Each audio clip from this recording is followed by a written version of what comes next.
በጓል ለሁለት ከፍሎ እንደዚህ ግራና ቀኝ እግሩን ግራና ቀኝ እጇን ማለት ነው። እንደሱ ማለት ነው እንድትረዱኝ። ከዛስ ከፈላቸው። ወፎች ግን ምን አላለም? አልከፈለም። ሊከፈሉ የማይችሉ ስለሆኑ ማለት ነው። አሞሮችን በስጋው ላይ ወረዱ፣ አብርሃምም አባረራቸው። ቁጥር 12 ፀሐይም በገባች ጊዜ በአብርሃም ከባድ እንቅልፍ መጣለት፣ እነሆም ድንጋጤና ታላቅ ጨለማ ወደቀበት። አብርሃምንም አለው ዘርህ ለእርሱ ባልሆነች ምድር ስደተኞች እንዲሆኑ በእርግጥ ወቅ ባሪያዎች አድርገውም 400 ዓመት ያስጨንቋቸዋል። የ430 ዓመት የግብጿ ትንቢት ተነገረች ማለት ነው። ስንት ዓመት አለች እዚህ? 430 ዓመት አለች። ይቺ ትንቢት የተነገረችው ለማን ነው? ለአብርሃም። ይቺ ትንቢት ትፈጸም ዘንድ እስራኤል ወደ ግብጽ መግባት ስለነበረበት 70 ነፍስ ሆነው ገቡ። የዮሴፍ አካሄድ ይችን ትንቢት ለመፈጸም እንጂ ዮሴፍ ለኛ የሆኑ የምናውቃቸውን ታሪክ ለመንገር አይደለም። ልብ በሉ። ፍሬ ነገሩ ላይ ነው የምናተኩረው። እሺ ከዛስ 400 ዓመት ያስጨንቋቸዋል። ደግሞ በባርነት በሚገዟቸው ሕዝብ ላይ ይፈርዳሉ። ከዛም በኋላ በብዙ ከብት ይወጣሉ። አንተ ግን ወደ አባቶች በሰላም ትሄዳለህ፣ በመልካም ሽምግልና ትቀበራለህ። በአራተኛው ትውልድ ግን ወደዚህ ይመለሳሉ። ወዴት? ወደ ከነዓን፣ አሁን ወዳሉበት። የአሞራውያን ኃጢአት ገና አልተፈጸመምና ይቺ ናት እንግዲህ። ይቺ እስክትፈጸም ድረስ ቅጣቷን እስኪቀበል ድረስ ህዝቡ ስንት ዓመት? 430 ዓመት። ቁጥር 17 ፀሐይም በገባች ጊዜ ታላቅ ጨለማ ሆነ፣ የምድጃ ጢስና የእሳት ነበልባል በዚያ በተከፈለው መካከል አለፈ። ኦ ማይ ጎድነስ! ሁለት ነገር አልፏል። ምንና ምን? የምድጃ ጢስና የእሳት ነበልባል። በዚህ መካከል የምድጃ ጢስ እና የእሳት ነበልባል። አብርሃም የት አለ? አብርሃም የት አለ? የለም። አብርሃም ምንድነው? ከባድ እንቅልፍ ውስጥ ነው። አብርሃም ኪዳን ተቀባይ ተብሎ የታሰበ ኪዳኑን አልተቀበለም። ከኪዳን ሰጪው ጋር አቻነት የለው። ለስምምነቱ ብቁ አይደለም። ስለዚህ በአብርሃም ምን ጣለበት? ከባድ እንቅልፍ ጣለበት። ስለዚህ እግዚአብሔር የምድጃ ጢስና የእሳት ነበልባል ታይፖሎጂ የምታጠኑ ሰዎች ይሄ ነገር በደንብ ይግባችሁ ምን ማለት እንደሆነ። ቢያንስ ሁለት ነገር አልፏል ብላችሁ ታው ፍልስፍናውን እንተውና ቢያንስ ስንት ነገር አልፏል? ኪዳን ሰጪና ኪዳን ተቀባይ ሁለት ነገር አልፏል በዚህ በተከፈለው መካከል ማለት ነው። ግን አብርሃም አላለፈም። ስለዚህ ለአብርሃም ተቆጠረለት እንጂ ኪዳን አብርሃም እጅ ላይ እጅ ተያይዞ አላለፈም። አብርሃም ስምምነትን ተቀብዬ እጠብቃታለሁ እግዚአብሔር ሊል አይችልም። ምክንያቱም የእግዚአብሔርን ኪዳን ሊጠብቅ የሚችል አቅም ያለው ማንም የለም። የእስራኤል ሕዝብ ትልቁ ችግሩ እሱ። በኋላ እንመጣበታለን። ፀሐይም በገባች ጊዜ ቁጥር 17 ታላቅ ጨለማ ሆነ፣ የምድጃ ጢስና የእሳት ነበልባል በዚያ በተከፈለው መካከል አለፈ። በዚያ ቀን እግዚአብሔር ለአብርሃም እንዲህ ብሎ ቃል ኪዳን አደረገ።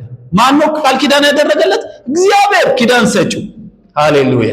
ከግብፅ ወንዝ ጀምሮ እስከ ታላቁ ወንዝ እስከ ኤፍራጥስ ወንዝ ድረስ እቺን ምድር ለዘር ሰጥቻለሁ። በቃ ማንም አይነጥቅም። ማን ሰጥቷል? ኪዳን ሰጥቷል። አሁን ኪዳኑን ተቀብሎ የሚፈጽም አካል አለ። ኪዳን ሰጪ አለ፣ ኪዳን ተቀባይ አለ። በዚህ መካከል ይሄ ኪዳን እርግጠኛ ኪዳን፣ ምክንያቱም ሊያፈርሰው የሚችል አካል አልተሳተፈም። ክብር ለእግዚአብሔር። አይገርምም? ሊያፈርሰው የሚችል ከኔ ጋር ቢሆን እኔ ስለማፈርሰው ኪዳኑ አይፈጸምም። በኔ ቅድመ ሁኔታ ላይ ስለሚመሰረት ቅድመ ሁኔታው ለማሟላት ስለማልችል ኪዳኑ ተፈጻሚነት አይኖረውም ነበር። ለዚህ ነው የአብርሃም ኪዳን ተሻጋሪ የሚሆነው። የአብርሃም ኪዳን እስከ ዛሬ ድረስ ለነሱ የተቆጠረላቸው በዚህ ምክንያት ነው። ሰጪውና ተቀባዩ አንድ ላይ አብረው ስላለፉ፣ ስለዚህ ማይሻር ስለሆነ ማለት ነው። ልብ በሉ እሺ። ስለዚህ አብርሃም ከኪዳኑ በኋላ ዘፍጥረት ምዕራፍ 17 ነው ያለ ልጅ ይሄዳል የሚል ጥያቄ ነው። ስለዚህ እግዚአብሔር ልጅ እሰጥሃለሁ ነው። የአብርሃም የመጀመሪያ ሚስት ሶራ ትባላለች። ሶራ መውለድ ስላልቻለች ሚስት ሰራተኛዋን አጋርና መጣችና ከሷ ወለዳለች። ስለዚህ አጋር ልጅ ወለደች። ያንን ልጅ ማን ብላ ጠራችው? እስማኤል። የመጀመሪያው ልጅ እስማኤል ነው። እንግዲህ በበኩርም አይደለም ማለት ነው እግዚአብሔር የሚቆጥረው። በበኩር ቢሆን ማንን ነበር ተከትለው የሚሄደው? እስማኤልን ነበር። እስማኤል ነበር። ከዛስ ሳራን እግዚአብሔር አሰባት፣ ልጅ ወለደች። እሺ ያንን ልጅ ማን ብላ ጠራችው? እግዚአብሔር ሳቅ አደረገልኝ ስትል ይስሐቅ አለችው። አሁን እኔና እናንተ የቆምነው አብርሃም 2 ልጆች እንደወለደ አይደል? ማንና ማን? እስማኤልና ይስሐቅ። እሺ ግን አብርሃም ይኸውላችሁ በጣም የሚገርመኝ ምን እንደሆነ ታውቃላችሁ? አብርሃም የዛሬ ዓመት ልጅ እሰጣለሁ ሲሉ እንደ ሙት የሆነውን ስጋ ተመለከተ ነው አይደል የሚለው። ከዚህ ወዲህ ፍትወት ይሆንልኛል ወይ በቃ አይደል? ግን ፍትወት ችሎ 6 ልጅ ይወልዳል ከዛ ወዲህ። እሺ ኬጡራ የምትባል ሚስት አገባ ይላል አይደለም እንዴ? ከኬጡራ አብርሃም ዘምራንን፣ ዮቅሳንን፣ ሜዳንን፣ ምድያምን፣ የሶጎቅን እና ሴዌን 6 ልጆች ወልዷል። አሁን ከዚህ በፊት የአብርሃም ልጆች የተገረዙ ናቸው ብለናል። እስማኤልም ተገርዟል፣ ይስሐቅም ተገርዟል አይደል? ተገርዟል። ስለዚህ አሕዛብም አሉባቸው ብለን ስንል ብዙ ሰዎች አልገባቸውም ነበር። አሕዛብ ሲል 2 አይነት አሕዛብ አለ ብለን እንቆጥራለን። አንደኛው ጭራሽ ከአብርሃም ዘር ውስጥ የሌለ አሕዛብ አለ አይደለም እንዴ? አብርሃም ወጣባቸው። ሲወጣ የነበሩት አሕዛብ አሉ። የያፌትና የካም ከሴም ዝርያ ነው አይደል? እሱ የመጣው የያፌትና የካም ዝርያዎች አሉ። እነሱ ምንድን ናቸው? አሕዛብ። እንደ አሕዛብ ተባሉ። ለምን? ኪዳን ስለሌላቸው፣ የመገረዝ ኪዳን ስለሌላቸው። አብርሃም የአብርሃም ልጅ ሆኖ ደግሞ የመገረዝ ኪዳን የሌለውም አለ። ከማን የተወለደ? ከኬጡራ የተወለዱ 6 ልጆች አሉ። እነሱ ምናዊ ናቸው? እስራኤላዊ ናቸው።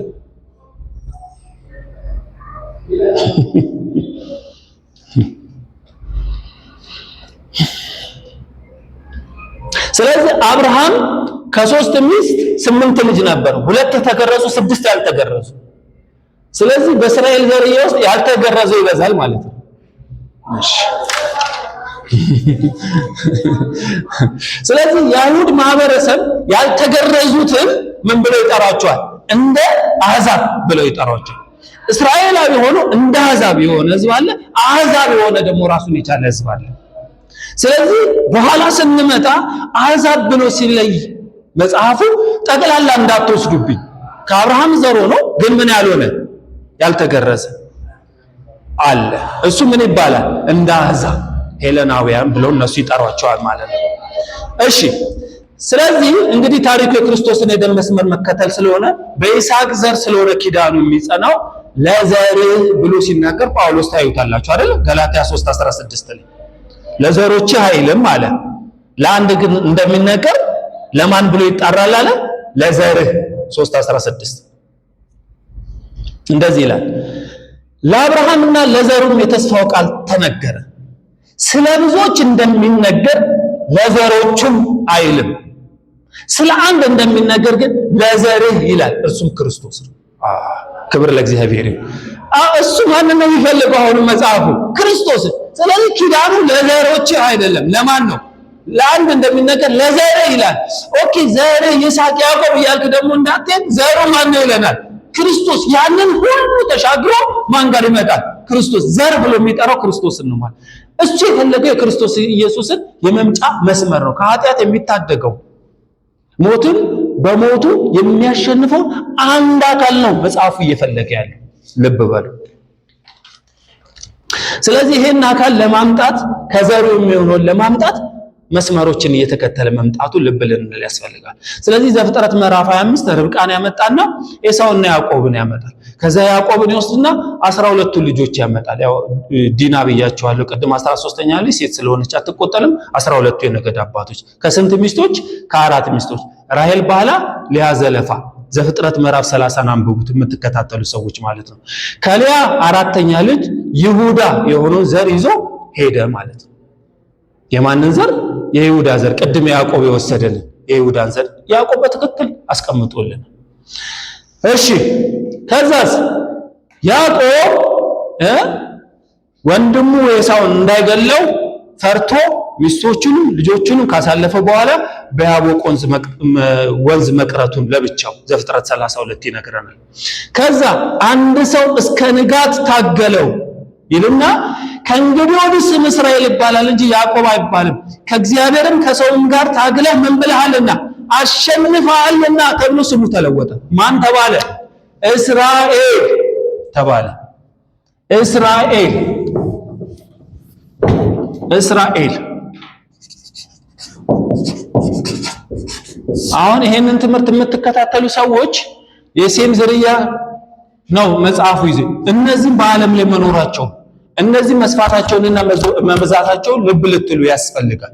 መጽሐፉ ግን እየነገረን ያለው የክርስቶስ ኢየሱስን የደም መስመር ስለሆነ አንዱን ተከትሎ መሄዱ፣ ሌሎቹን እንዳትረሱ በህሊናችሁ ይሄንን ያዙልኝ አደራ። አሁን እየተከተለ ያለው ያንን የደም መስመር ስለሆነ ያዕቆብ ጋር መጣና ያዕቆብን ማን ብሎ ጠራው ይላል? እስራኤል። እስራኤል የተባለበት ስሙ የወጣበት ምክንያት ምንድነው? ከእግዚአብሔርም ከሰውም ጋር ታግላ አሸንፋለና። ከዚህ በኋላ ስም ያዕቆብ ወይም ተረከዝ ያዥ አይባልም። ስም ማን ይባላል? እስራኤል ይባላል። እሺ እስራኤል ማለት ምን ማለት ነው? he will rule as God ማለት ነው። ወይም እስራኤል ተብሎ እሱ እንደ አምላክ ምን ይላል? ይገዛል ማለት ነው። እስራኤል ማለት ምን ማለት ነው? እንደ አምላክ ምን ይላል? ይገዛል ማለት ነው። ምክንያቱም ከእግዚአብሔርም ከሰውም ጋር ታግሎ ምን ብሏልና? አሸንፏልና። ስለዚህ እስካሁን ድረስ የእስራኤል አሸናፊነት ሚስጥር ነው ማለት ነው። አይደለም እንዴ? ግን የእስራኤል ባላችሁ ቁጥር የስሙ ትርጓሜ ምንድነው? ገዢ። እስካሁን ምን ይላሉ ማለት ነው? እሱ እንደ አምላክ ምን ይላል ማለት ነው? ይገዛል ማለት ነው። ያሸንፋል ማለት ነው። አያችሁ? ይሄ ታትሞባችኋል። ስለዚህ በተጋጠማችሁ ቁጥር እቺን ኪዳን አትረሱም ማለት ነው። እስራኤልን ለማሸነፍ አትሄዱም ማለት ነው። እሱ እንደ አምላክ ምን ይላል ተብሏል? ይገዛል ተብሏል። አሁን መዝሙር ምዕራፍ 82 ቁጥር 6 ይቺን በዚች በእስራኤል በምትለው ስም ውስጥ መታሰብ አለባት ብዬ ነው የማስበው። ኢሳይያስ ያውጣልኝ። መዝሙር ምዕራፍ 82 ቁጥር 6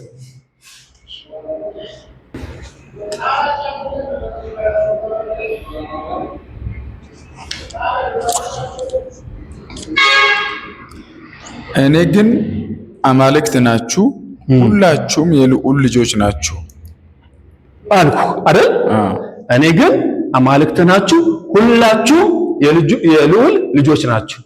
እቺን አምጥተን እኔና እናንተ አማልክት ናችሁ ተብሏል ማለት አንችልም። ልብ በሉ። ምን ማለት ነው አማልክት ናችሁ? አራት ትርጓሜ አለ። አንደኛው ጋደስ ማለት ነው፣ እንስት ጣዖት ማለት ነው አማልክት ማለት። ሁለተኛ ሩለርስ ጀጅስ ማለት ነው፣ ገዢዎችና ፈራጆች እንደማለት ነው። ሶስተኛ ኤንጅልስ ማለት ነው፣ መላእክቶች ወይም መልእክተኞች ማለት ነው።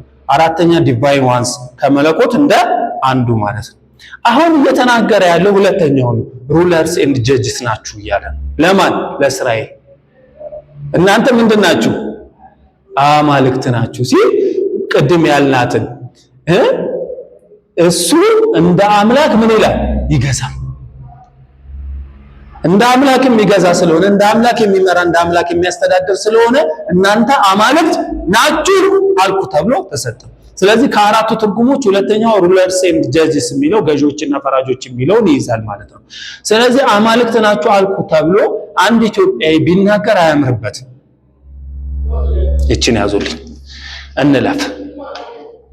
ከዛ ዘፍጥረት ምዕራፍ 34 ዲና ሴት ናት፣ የነገድ አባት አትሆንም፣ የሊያ ልጅ ናት። እዚህ ጋር ዘፍጥረት 34 አንድ ላይ ትመለከታላችሁ። ሊያን 4 ልጅ እንዳላት አድርጎ ነው ያስቀመጠው። ግን መጽሐፉ በወጥነት ስለማያስቀምጥ እየዘለለ የሚቀመጠውን ታሪክ እየገጣጠምን ስለሆነ የምንሄደው ዘፍጥረት 34 አንድን እናነባለን ማለት ነው። ለያዕቆብ ወለደችለት የሊያ ልጅ ዲናም የዛን ሀገር ሴት ልጆችን ለማየት ወጣች ይላል። የማን ልጅ ናት? ለያዕቆብ የወለደችለት የሊያ።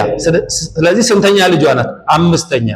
ሊያ 4ኛ ልጅ አላት። 4ኛውን ወስዶ ማን ያለን? ይሁዳ ብሎ በይሁዳ መስመር። ሊያ ግን ሌላ ልጅ አለቻት። ማን? ሴት ዲና የምትባል። ስለዚህ ዲና አልተገለጠችም። 12 ነገር ተብሎ እስራኤል የተባለው በዚህ ምክንያት።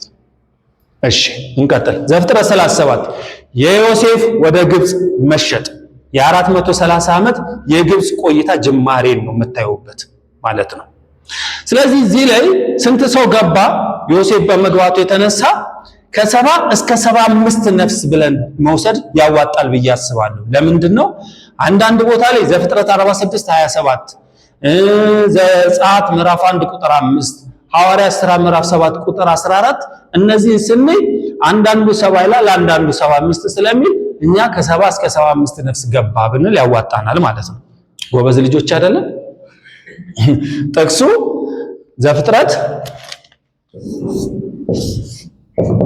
ዘፍጥረት ምዕራፍ 46 ቁጥር 27 አንደኛው ማለት ነው። ሁለተኛው ሐዋርያት ሥራ እስጢፋኖስ ያለው ማለት ነው። 70 ነፍስ ወረዱ አይደለም የሚለው።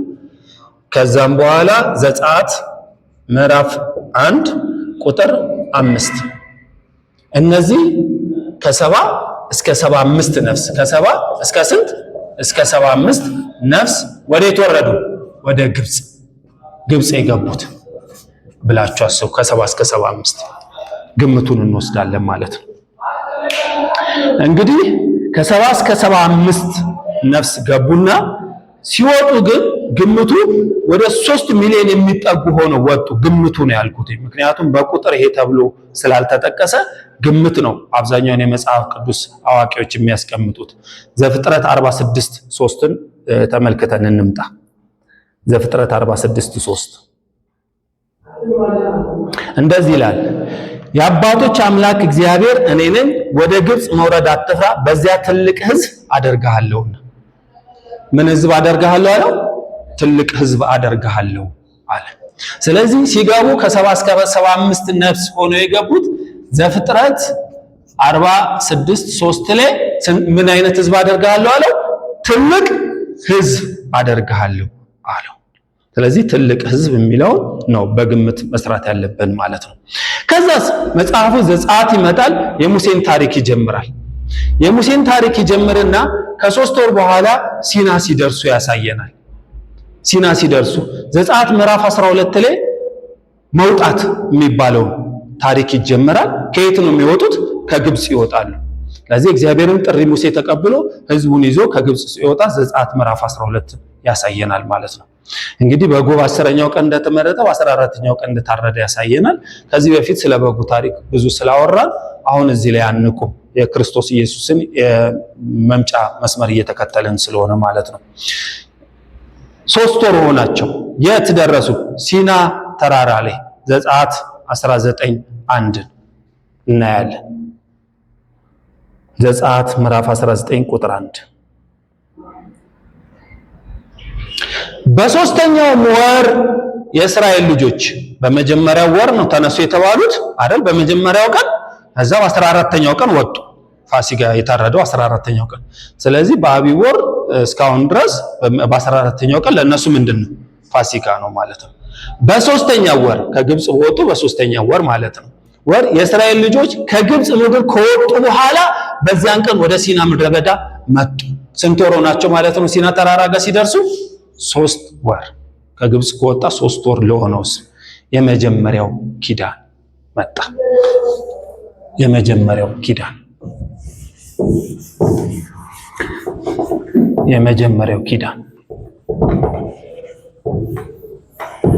የምትከታተሉት ሰዎች ጥቅስ እየሰጠን ስለሆነ ጥቅሶቹን አንብቡ። ዘጸአት ምዕራፍ 19 ቁጥር 1 ላይ ሄዳችሁ አንብቡ ማለት ነው። ከ3 ወር በኋላ 3 ወር ሆናቸው ማለት ነው። የት? ሲና ሲደርሱ፣ ሲና ምድረ በዳ ሲደርሱ ማለት ነው። ሲና ሲደርሱ ማለት ነው። ስለዚህ የመጀመሪያውን ኪዳን ሲና ተራራ ላይ ሊቀበሉ ያለውን ዝግጅት ያሳየናል። ዘጸአት ምዕራፍ 19 ከቁጥር 3 ጀምሮ ሙሴም ወደ እግዚአብሔር ዘንድ ወጣ፣ እግዚአብሔርን በተራራው ጠርቶ አለው፣ ለያዕቆብ ቤት እንዲበል ለእስራኤል ልጆች እንዲንገር በግብፃውያን ያደረግኩትን በንስርም ክንፍ እንደተሸከምኳችሁ ወደ እኔም እንዳመጣችሁ አይታችኋል። አሁንም ቃሌን በእውነት ብትሰሙ ኪዳኔንም ብትጠብቁ ምድር ሁሉ የኔ ናትና ከአሕዛብ ሁሉ የተመረጠ ርስት ትሆኑኛላችሁ። እናንተም የካህናት መንግስት፣ የተቀደሰም ሕዝብ ትሆኑኛላችሁ። ለእስራኤል ልጆች የምትነግራቸው ቃል ይህ ነው አለ። ቁጥር 7 ሙሴም መጣ፣ የሕዝቡንም ሽማግሌዎች ጠርቶ እግዚአብሔር ያዘዘውን ይህንን ቃል ሁሉ በፊታቸው ተናገረ። ሕዝቡም ሁሉ አንድ አፍ ሆነው እግዚአብሔር ያለውን ሁሉ እናደርጋለን ብለው መለሱ። ሙሴም የሕዝቡን ቃል ወደ እግዚአብሔር አደረሰ። አሁን ስምምነት ሊጀመር ነው ማለት ነው። ስምምነት ሊጀመር ነው። የመጀመሪያው ኪዳን ወይም ብሉይ ኪዳን የተባለው። አሁን ይሄንን እግረ መንገዴን ስናገር እኛ የክርስቶስን የመምጫ መስመር ነው እየተነጋገርን ያለ ነው። ከኃጢአት የሚያድነው የሚታደገው እሱ ስለሆነ እሱ ላይ ነው ፎከስ አድርገን የምንናገረው። ግን አብዛኛው ሰው መጽሐፉን የሚያጠና ሰው ብሉይ ኪዳን ላይ ቆሞ ያለ መዓት ሕዝብ ስላለ እነሱንም ለመታደግ ይህንን ኪዳን በዝርዝር መነጋገር ያስፈልጋል ማለት ነው። ብሉይ ኪዳን ምንድነው? ምን አይነት ኪዳን ነው? መጀመሪያ ይሄ ብሉይ ኪዳን የምንለውን የመጀመሪያውን ኪዳን ኮቨናንት ወይም ደግሞ ቴስታመንት፣ እነዚህ ሁለቱ የተለያዩ መሆናቸውን መጀመሪያ ልናውቅ ያስፈልገናል። ኮቨናንት እና ቴስታመንት የሚባለው ነገር ሁለቱ የተለያዩ መሆናቸውን ልናውቅ ያስፈልገናል። እኛ ግን ብሉይ ኪዳን አዲስ ኪዳን ብለን ነው አይደል አጠቃላይ የምንወስደው። አሁን ኮቨናንት የሚለውን ብቻ እንውሰድና ቴስታመንትን ወደፊት እንነጋገራለን። ኮቨናንት የሚለውን ነገር ለዚህ ለኮቨናንት 3 ግብአቶች ያስፈልጋሉ። የመጀመሪያው ስምምነት እንዲኖር ማለት ነው። የመጀመሪያው ኪዳን እንዲኖር 3 ነገሮች ያስፈልጋሉ። አንደኛው አግሪመንት ነው። አግሪመንት ያስፈልጋል። አግሪመንት ቢትዊን ቦዝ ፓርቲስ ነው። ለማንኛውም አካል አግሪመንት ያስፈልጋል። ሁለተኛውስ ኮንዲሽንስ ያስፈልጋል። ይህንን እንዳለ እንውሰደው። ሶስተኛ ፕሮሚስስ ያስፈልጋል። ይህንንም እንዳለ እንውሰደው። አግሪመንት ቢትዊን ቦዝ ፓርቲስ፣ ኮንዲሽንስ ቢትዊን ቦዝ ፓርቲስ፣ ፕሮሚስስ ቢትዊን ቦዝ ፓርቲስ። አንድ ኮቨናንት እንዲሆን ቢያንስ እነዚህ 3 ነገሮች ያስፈልጋሉ ማለት ነው። ስምምነት ያስፈልጋል፣ ቅድመ ሁኔታዎች ያስፈልጋሉ፣ ተስፋዎች ያስፈልጋሉ ማለት ነው። ምን ወደፊት እንደምንፈጽም፣ አሁን ደግሞ ምን አይነት ነገሮችን እንደምንፈጽም፣ ምን አይነት ስምምነቶች እንደሚኖሩ እነዚህ 3 ነገሮች ያስፈልጋሉ ማለት ነው። የመጀመሪያው ስምምነት እንዲፈጸም ማለት ነው። በእስራኤልና በእግዚአብሔር መካከል ያለውን ኪዳን ለመፈጸም እነዚህ 3 ነገሮች ያስፈልጋሉ ማለት ነው። አሁን ይሄ ዘጸአት ምዕራፍ 19 ቁጥር 6 እንዲህ የሚል ቃል አለ። ቁጥር 5 አሁንም ቃሌን በእውነት ብትሰሙ ኪዳኔንም ብትጠብቁ፣ ኮንዲሽንስ ናቸው እነዚህ፣ ምድር ሁሉ የኔ ናትና ከአሕዛብ ሁሉ የተመረጠ ርስት ትሆኑኛላችሁ፣ እናንተም የካህናት መንግስት፣ የተቀደሰም ሕዝብ ትሆኑኛላችሁ። እነዚህ ደግሞ ተስፋዎች ናቸው። ለእስራኤል ልጆች የምትነግራቸው ቃል ይህ ነው ሲል ሙሴም መጣ፣ የሕዝቡን ሽማግሌዎች ጠርቶ እግዚአብሔር ያዘዘውን ሁሉ ከላይ ያለውን ሁሉ ነገራቸው ማለት ነው። ቁጥር 8 ሕዝቡ ምን አለ?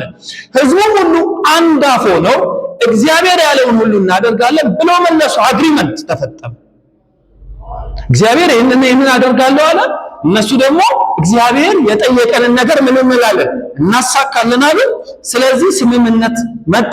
በስምምነቱ ኮንዲሽኖቹ ተነገሩ፣ ተስፋዎቹ ተነገሩ። የእስራኤልን ሕዝብ ምን አለ ማለት ነው? ተስማማ ማለት ነው። ስለዚህ እኛ በመጀመሪያው ኪዳን ውስጥ አንተ የት ነበርክ ነው ምን ጠየቀው አይደለም? አዎ እነሱ ሲስማሙ፣ አባቶቻቸው ሲስማሙ አንተ የት ነበርክ የሚል ጥያቄ ነው የምናደርገው። በዚህ ኪዳን ውስጥ እንድትገኝ መጀመሪያ የስምምነቱ አካል እንድትሆን አንተ የት ነህ? ከየትኛው ነገድ ነህ? እስራኤል ስንት ነገድ ነው? 12። ክርስቶስ ከየትኛው ነገድ መጣ? ከይሁዳ አይደል? የእሱን ነግሮናል፣ ያንተን ግን አልነገረንም። ስለዚህ አንተ እስቲ አንድ ነገር ጥራልን፣ ከየትኛው ነገድ ነህ? በዚህ በእስራኤል ስምምነት ውስጥ እንድትገኝ የመጀመሪያ ጥያቄዎች። እንቀጥል። እሺ ሕጉ 3 ክፍሎች አሉት። አይ ቲንክ ይታያል እዚህ ጋር በጽፍ። እሺ ሕጉ 3 ክፍሎች አሉት። 3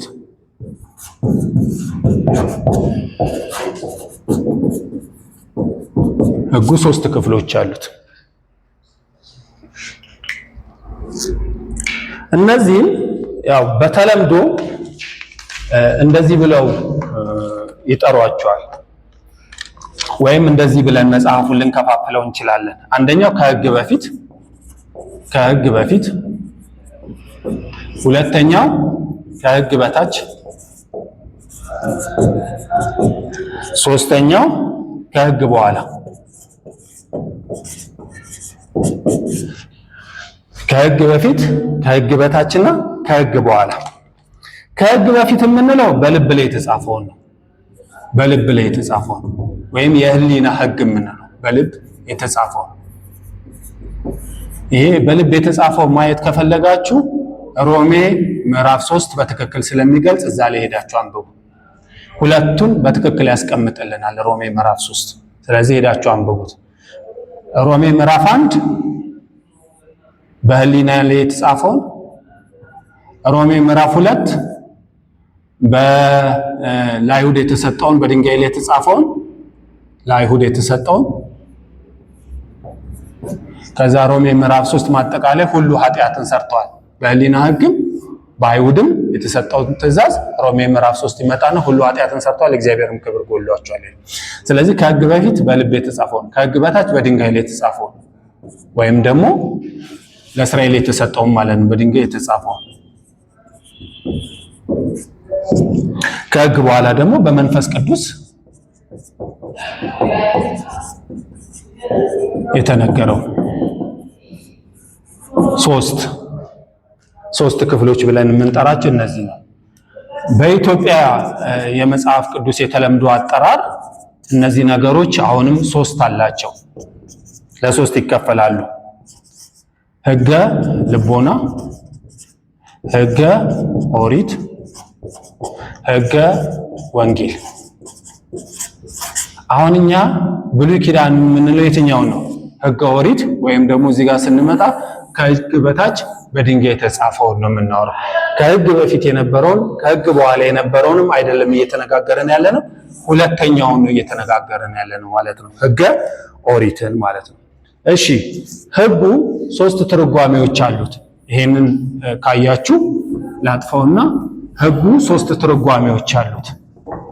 ትንሽ ይችን ካለማወቅ የተነሳ የተዘበራረቀ መረዳትና ሐሳብ እንዲኖረን የተዘበራረቀ እምነት እንዲኖረን ስላደረገ እነዚህን ነገሮች በትክክል እንድናውቃቸው ያስፈልጋል ማለት ነው። እሺ ስለዚህ የሕግ ትርጉም ሕጉን እንዴት እንተረጉመዋለን ማለት ነው። የመጀመሪያው ሕጉ ግብረ ገባዊ ነው። ግብረ ገባዊ። ሁለተኛው ስርዓታዊ ነው። ይሄኛው ማለት ነው። ይሄኛው ማለት ነው ሕገ ኦሪት የምንለው ወይም ብሉይ ኪዳን የተባለው 3 መልክ አለው። አንደኛው ግብረ ገባዊ ነው። ሁለተኛው ስርዓታዊ ነው። ሶስተኛው ደግሞ ብሔራዊ ነው። ስርዓታዊ ሕግ፣ ብሔራዊ ሕግና ግብረ ገባዊ ሕግ ተብሎ ይለያሉ ማለት ነው። ስለዚህ ሕግ ብለን በአጠቃላይ ልንወስደው አንችልም። ሕግ ስንል እነዚህ 3 ክፍሎች ስላሉት የነዚህን ትርጉም የነዚህን ኮንዲሽንስ በትክክል ካወቅን በኋላ ነው የትኛውን ሕግ ነው ተግባራዊ የምናደርገው ብለን እንኳን መጠየቅ ያለብን ማለት ነው። ስለዚህ ሕግ ለኛ ነው የተሰጠው ብለን ዝም ብለን ፈስ ማድረግ አንችልም። መጀመሪያ ሕጉ ምንድን ነው? ምን አይነት ኮንዲሽንስ አሉት? ምን አይነት አግሪመንት አለ? ምን አይነት ፕሮሚስስ አሉት? የትኛው ሕግ ነው የምትለው? ግብረ ገባዊውን ሕግ ነው የምትለው? ስርዓታዊውን ሕግ ነው የምትለው? ብሔራዊውን ሕግ ነው የምትለው? የኔ የምትለው የትኛውን ነው? አሁን እንደ አንድ ኢትዮጵያዊ በዓለም ላይ እንዳለ ከእስራኤል ውጭ እንዳለ ሰው ስንነጋገር የትኛውን ሕግ ነው የኔ ሕግ እያላችሁ የምትሉት? የትኛውን ሕግ ነው ብሉይ ኪዳን ተሰጥቶኛል የምትሉት? የትኛውን ሕግ ነው ክርስቶስ ኢየሱስ ሽር አልመጣውም ሊፈጽም ነው ያለው፣ ስለዚህ ክርስቶስ ኢየሱስ ሊፈጽም መጥቷል ሕግ ወደ እኔም ተላልፏል እያላችሁ የምትሉት የትኛውን ሕግ ነው? ይሄንን ማስተካከል ስላለብን ማለት ነው። እሺ ይሄ ግብረ ገባዊ ሕግ የሚባለው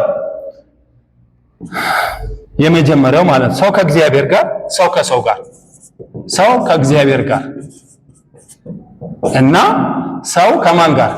ከሰው ጋር የሚኖርበት ነው ግብረ ገባዊ። ሰው ወደ ላይ ሰው ወደ ጎንም የሚኖርበትን ምን ብለን እንጠራዋለን? ግብረ ገባዊ ሕግ ብለን እንጠራዋለን። ሁለተኛው ስርዓታዊ ህግ የምንለው